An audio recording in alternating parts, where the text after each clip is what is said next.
Hello and welcome back. I'm trying to find out the gap between myself and the best players in Project Cars 2. To do that, I've been setting laps around the Nürburgring GP circuit in these 5 classes of car.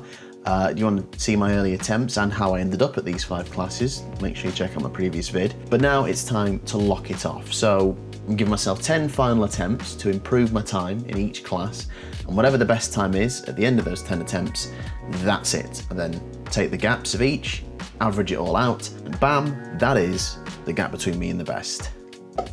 Quick maths. We've also got some more races today. I turn up to a track I've never seen before, then turn up to a track I've seen plenty of times, and honestly, the performances are too comparable for my liking. Let's get into it. My name's Ash.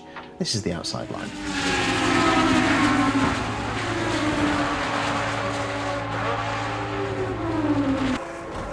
And we're going to start with a race. Now, I have claimed before to be an Aston Martin fan, yet to race in one on this channel, so let's fix that. We have jumped in the GT3 Vantage, and can I just say, what a sound it makes.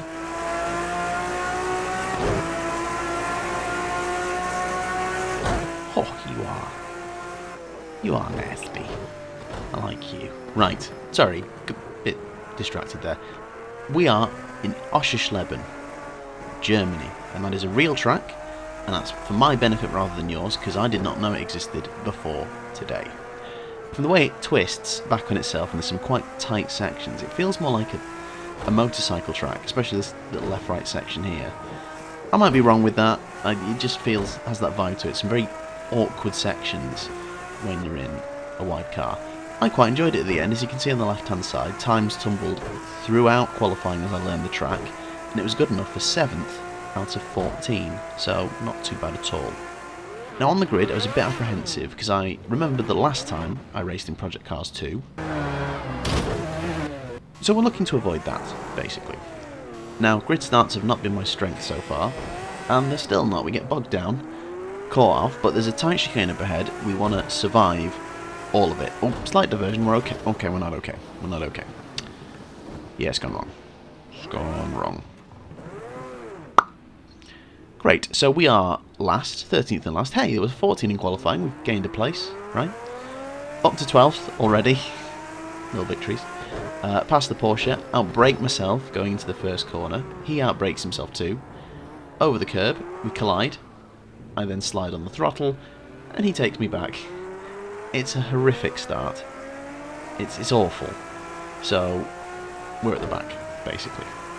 Now my game kind of glitched at the end of this, so I didn't get the actual race replay, so I'm going to have to relive the start from my point of view. If we look at the orange McLaren on the left of our screen just now, they become the filling of a 3-car sandwich.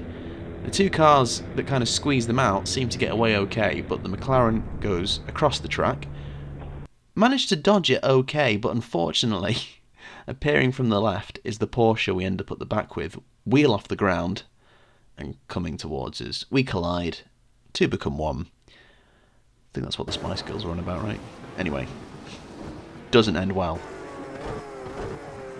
Coming to the end of lap 1, we have closed the gap. We've also gained a place as well, someone span out, so we're already from 13th to 12th. And then we pick up a place in the pits, and I'm thinking, great. Last race, gained a couple of places from people having drive-through penalties, and you know what? If the start's anything to go by, it's going to be a messy race up front. I'll just keep my nose clean and pick up some easy places. You have all the drive-throughs you want, I am fine here. And then we can chase after the Porsche. Coming to the end of lap 2, and we are already getting on the back of him. We can hopefully look to make a move. Fortunately, I outbrake myself going into the final corner, so I lose a little bit of time.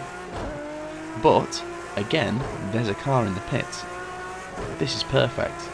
I will just mosey on round at the back while everyone serves the penalties. Not a problem. Back into the top 10. Outbrake myself into turn 1 again. Bit of an annoying habit that, so far. Should really be on the back of this Porsche by now. We push on. Skip ahead to lap 5. We're now up to 7th. Everyone's just messy, nasty people. We're doing a lovely job back here. I'm really happy with myself. Now, trying to get after this Porsche, he keeps pulling away. He's having a messy race, but obviously I keep making silly mistakes as well. We are about to get that place on a plate. I've mentioned before in the last video that track limits are very harshly punished. He gets all four wheels off the track there, and he has to slow down. Now, usually you only have to slow down a little bit to avoid a penalty, but he just full on dives out the way. I can't think he's been asked to give away a place from what he's done there, but he does, basically. So we go through, and we are up to 6th, and we instantly start to pull away from him, which is decent. Lap 7 now. I'm up to 3rd. I'm thinking, you guys are idiots. Giving away places for drive-thrus. This is stupid. And then it happens.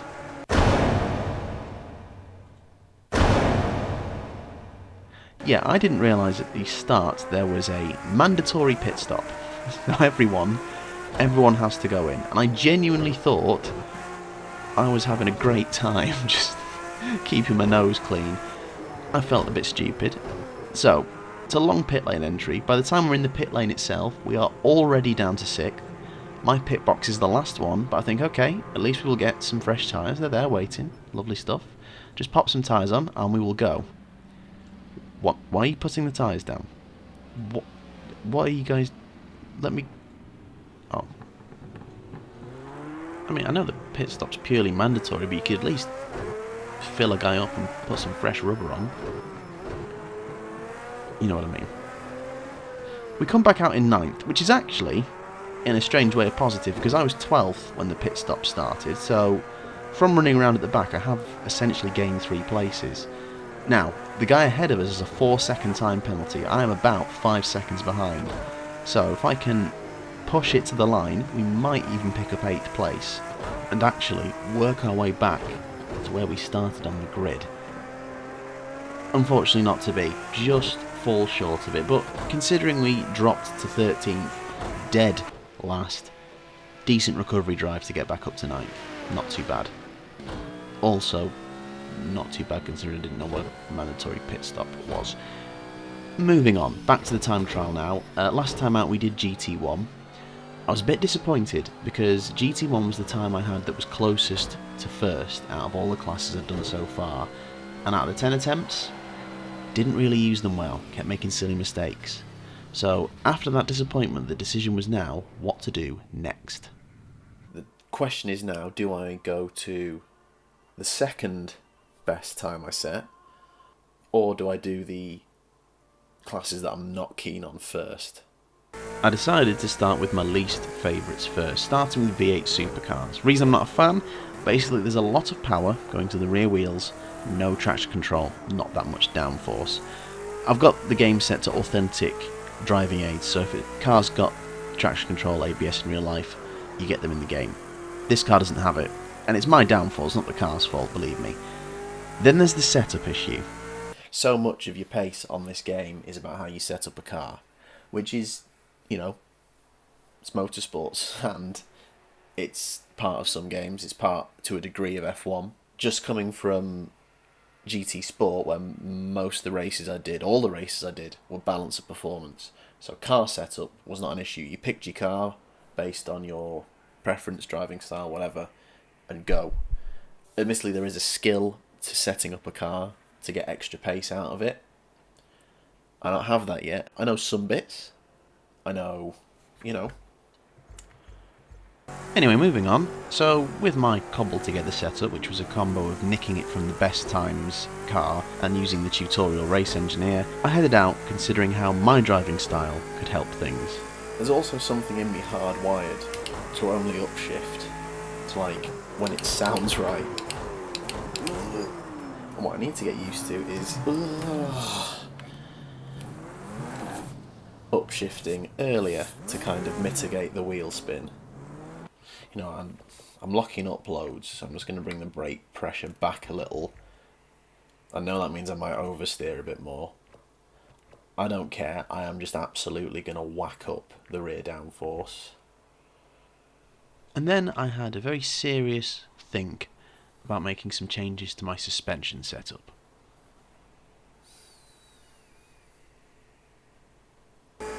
without making changes to my suspension setup, I headed straight back out to see how much my setup had improved things. Don't go...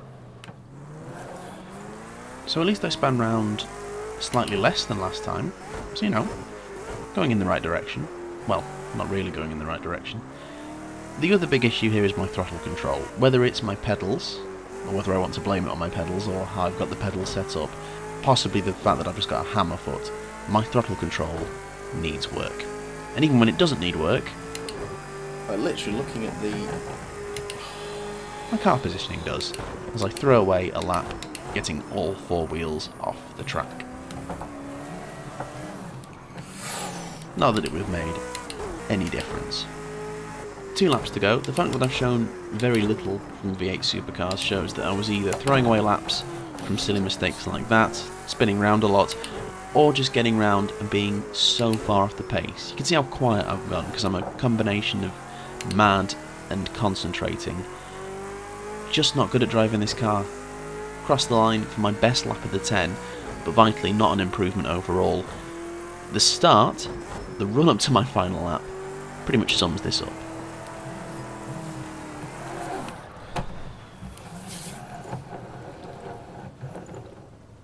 I think it was the right decision to get V8 Supercars out of the way. So with that, I have the 104th best time in a V8 Supercar around the Nürburgring, which sounds more impressive until you see I'm about 10 seconds away. That is going to haul the average up big style. Hopefully there's better to come. Anyway, back into another race. GT3, driving a Ferrari at Monza, the Tifosi are watching, no pressure. This is qualifying. I've just been flashed by the Ferrari behind me. However, I want to finish my lap.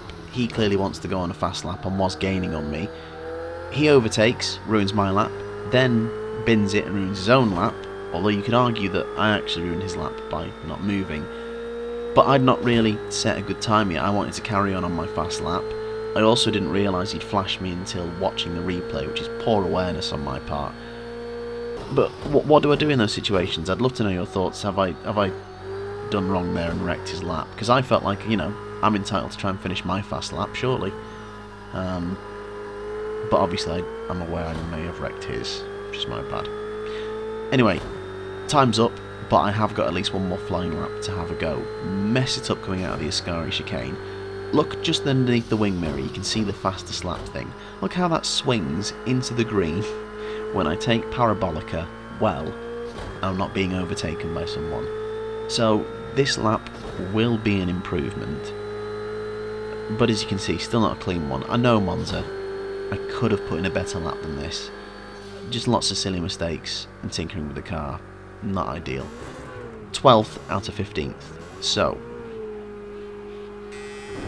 still not a great start, but better than some. It's probably one of my better starts, and it's still pretty bad. Interestingly for the race, traction control and ABS, even though they were allowed in qualifying, not on anymore. So this is going to be a test of my throttle skills. Get round the first chicane without an issue. Then all of a sudden this Audi moves wide, and we essentially nearly take each other out, get a whack from someone else. Few flying Porsches, so graceful in the wild, but we survive, and we come out of it in 11th. So at least we've kind of survived the mayhem. Coming forward into the next chicane, this is going to surely cause some issues here. We come in, we keep it pointing forward, just side by side with the Audi again, but we get the throttle down. Another guy having to slow down, he's clearly rejoined the track and being made to slow for cutting the corner.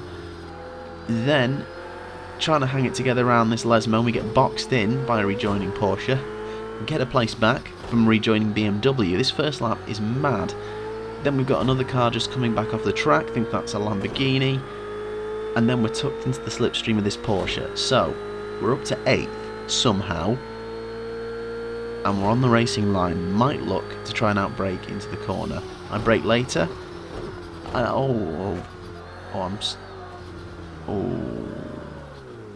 The shame. I mean, that looked like we may have touched, but at the same time it also looked like we didn't. There was definite space between us.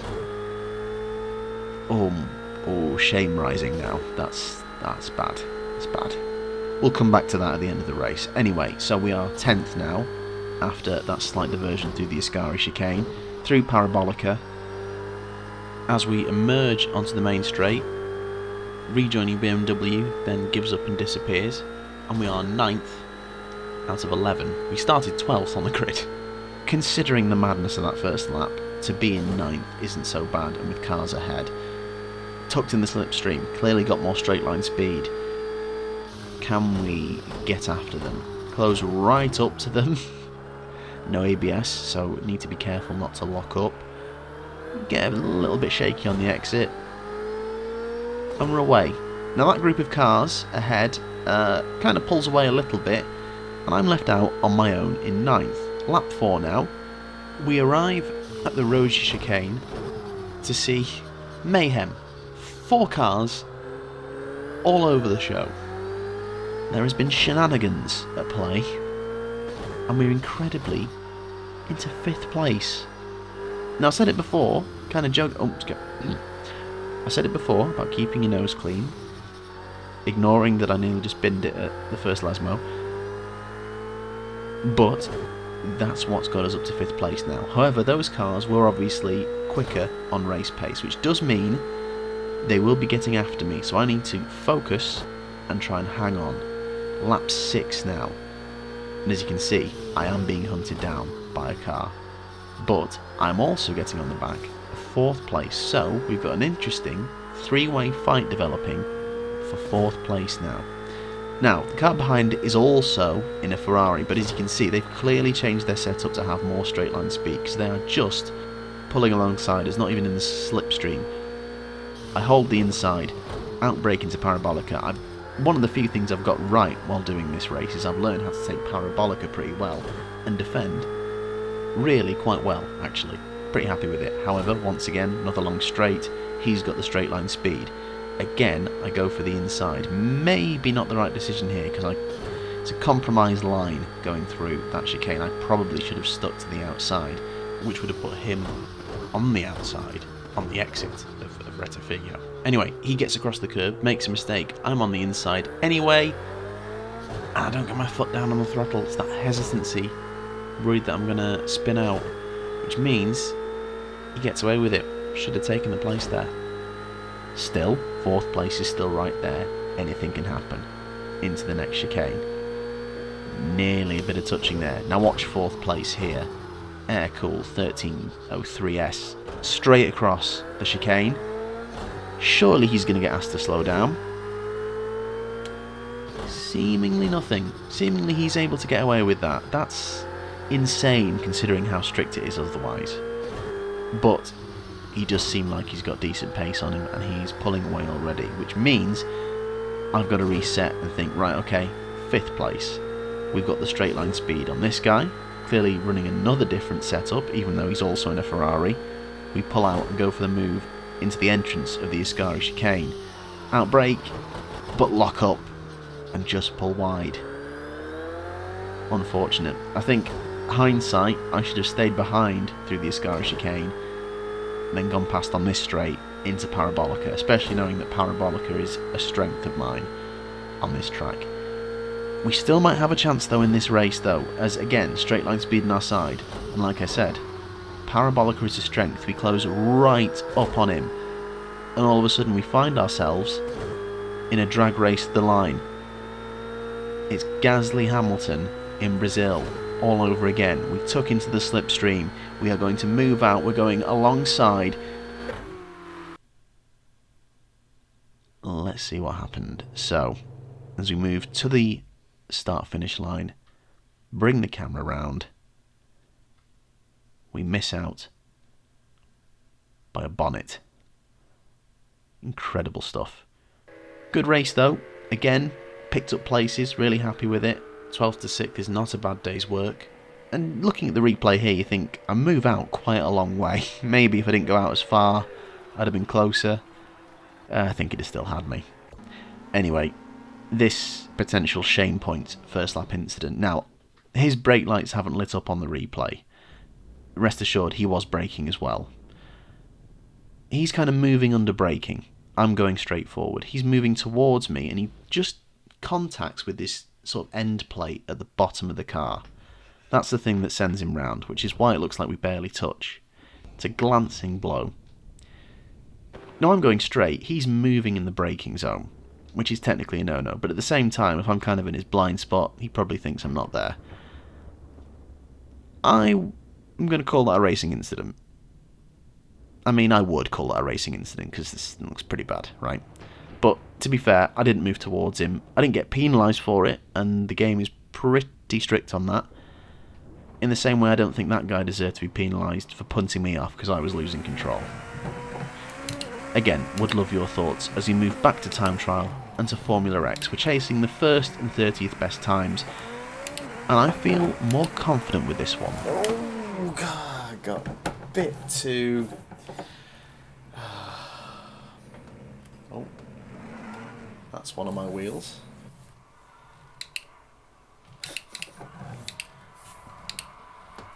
Do a Fernando Alonso. I'll bring it home.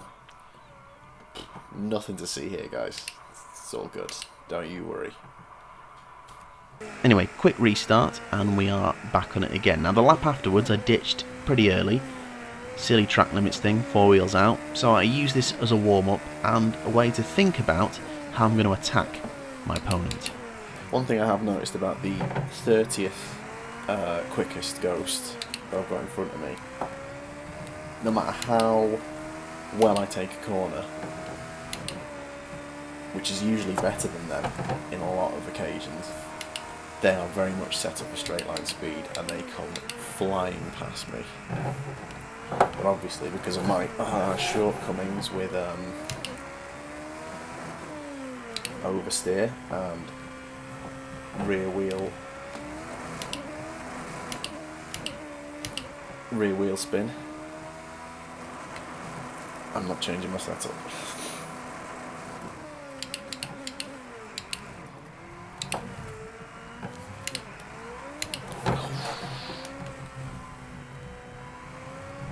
So look now, if I can actually get this right, I'm going to come into this section, he's going to go wide, take this corner very badly.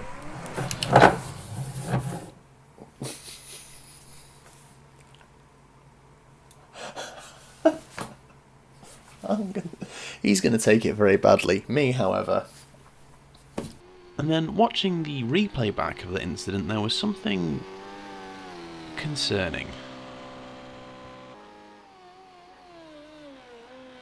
I feel like that must be kind of a visual glitch. Because the car felt like it had 4 wheels. That is really bad if I can't tell the difference between when a car has 3 wheels and 4 wheels. So at that point, the determination to not look incompetent very much grew. Straight line speed.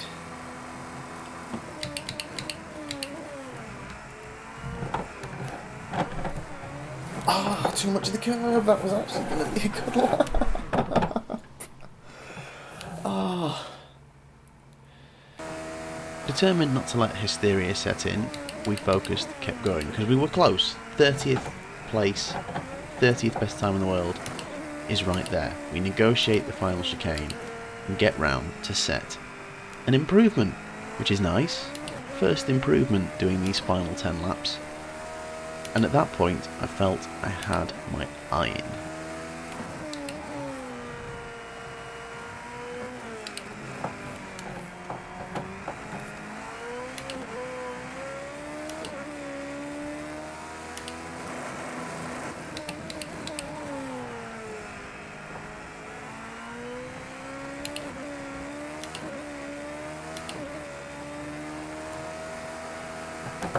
Oh, damn it.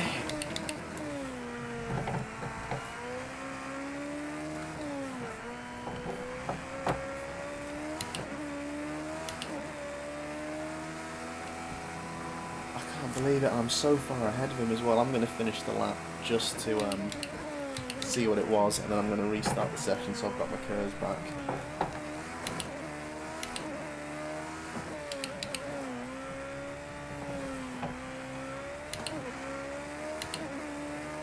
I would have beaten him. The lap was 0.8 quicker than my previous best, but it wouldn't count. Oh man.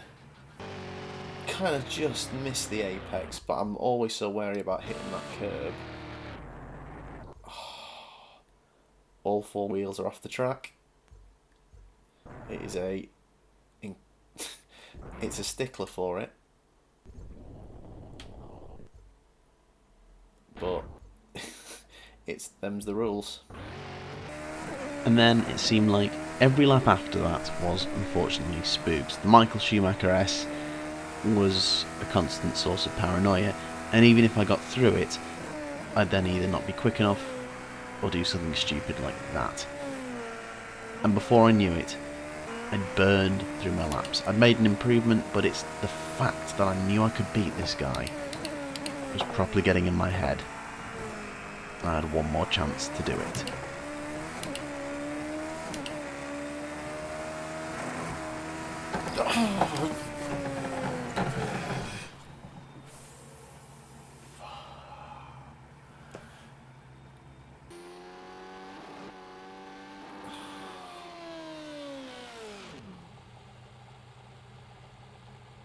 Damn. You know what? It's my YouTube channel, which is probably its biggest downfall, to be fair. But because it's my YouTube channel,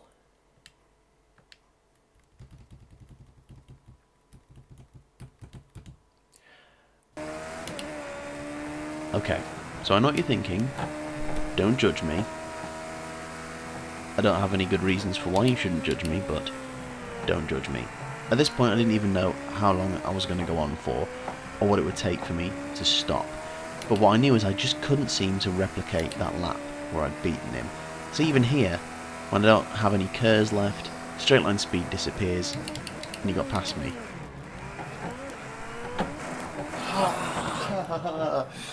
oh man. Oh.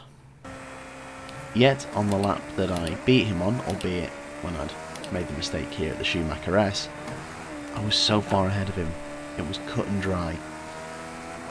Anyway, I was replicating up to a point. Maybe this would be it.